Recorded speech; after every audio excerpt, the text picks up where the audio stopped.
And now we're moving on here to the super move number 4. Improve your sales skill, not just your product knowledge. Isn't that the truth? Now you right here, don't rely on your product knowledge to make you more persuasive. Sharpen your skills in reading people, describing your offer in compelling ways, and in asking for the order at the right time. Jim, just each break one of that those down. could go into a seminar. Yeah. Let me tell you a quick story. Years ago, I was here in Tulsa, Oklahoma, working with the Tulsa Agency of Massachusetts Mutual Life Insurance. And I was their sales coach. So I was full-time on the team, but at the same time traveling around the country doing speeches. And there was one guy that worked there, very sharp guy, very, very sharp guy with multiple degrees, law degree, accounting degree, and so forth. And he came to me one day at the end of a little seminar I did on selling techniques. And he said, Jim, I can't sell this new product until I know the product better. And I said, yeah, you can. He said, no, I've got to know my product backward and forward. I got to know exactly how it works. I've got to know all the details. And I said, no, you don't. He said, yeah, I do. I said, no. I said, your whole life has been about accounting and law and all these other things. Yeah. And it's really, really important in those fields that you know a lot of these things. But Bill, pardon me for disclosing his name, Bill. I said, if you had to memorize every law book before you could talk about law, you'd be out of business real soon. Right. I said the same thing's true in insurance. What you need to know is what this customer really needs and how you can fill that. But you don't have to know all the details of how that works. Yet, you're going to have to know when you bring that product to the customer and show them the solution. I want to speak to I want to dive into this because I think what you're saying is firing off some light bulbs for people watching this. If someone's watching this, let's just say you sell insurance for a living. Yeah.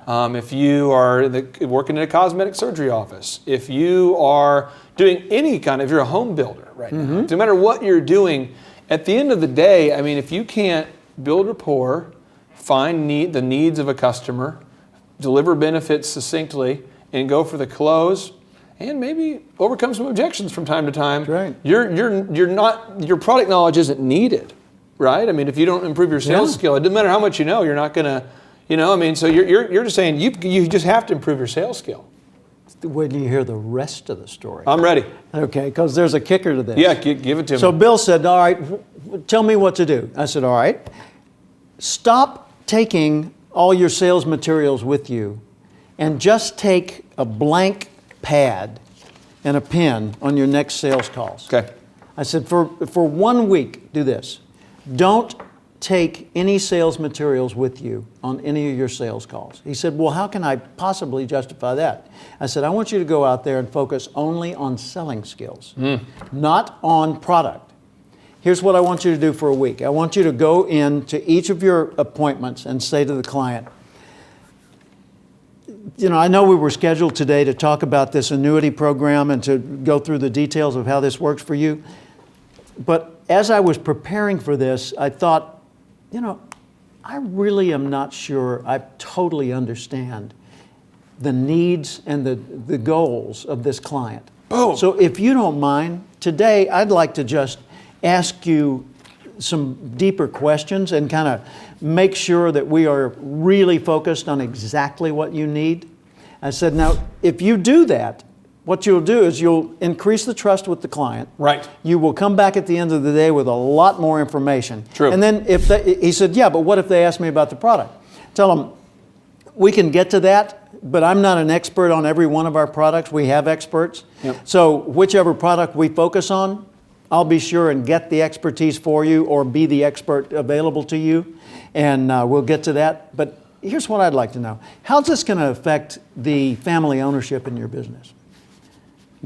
Really, and what kind of succession planning have you done? And then you start looking at whatever it is that he was doing. So he went out and did that for 1 week. 1 week. At the end of the week, he came back in and he was doing a little happy dance. And I said, what is that about? Boom. He said, well, I just made the biggest sale of my entire career. Really? I said, how did you make the sale? He said, well, I didn't know what to suggest for this client. So I was just probing and doing the information gathering like you were talking about.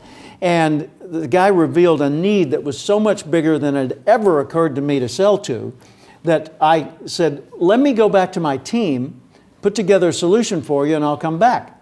So I went to my team. They said, oh my gosh, here, sell him North America. And I went back out, and I just signed a deal that's going to net me $300,000 first year commission. Boom!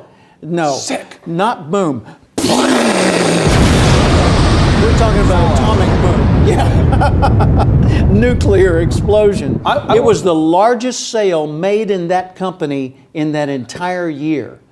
I want to say this because I think that if you're watching this and you're going, well, that seems like a really great thing for this man, but what about, for me, what if I'm just trying to give you so many ample examples that you can't possibly deny the truth of this. Mm-hmm. There's real estate agents that I've worked with, and I've personally watched them do this, and they go over a needs analysis like what you're talking about, and they find out this person not only wants to buy a home, but they need to sell their home. We could do both. I find auto mechanics who go through this, and they find not only do your brakes need to be fixed, but we also need to fix this, we need to fix that. It's just you upserve. You're finding more needs and filling them. And I really... What a nice term. Yeah, well, that's your term, upserve. So this is the notable quotable here, the king of upserve. But I just, as far as an action item, every thriver, I would encourage you to just dive into the sales skills trainings we have here and just get into it. I mean, become obsessive about it, because you can't compensate for lack of skill with product knowledge, is what it sounds like. Yeah, and most sales organizations put so much emphasis on product knowledge that they assume the more you know about the product, the more likely you are to make a sale. If that were the case, the product designer would be the best salesperson. No. Right. I'm not letting my scientists in the field. Yeah. Well, now, guys, if you're watching this, I just encourage you, think right now, what are those action items? Go ahead and type those in the fields right now. Type them in your notes. Act upon this. Think about, what do you need to do right now to improve your sales skills? Go ahead, and I challenge you to do it.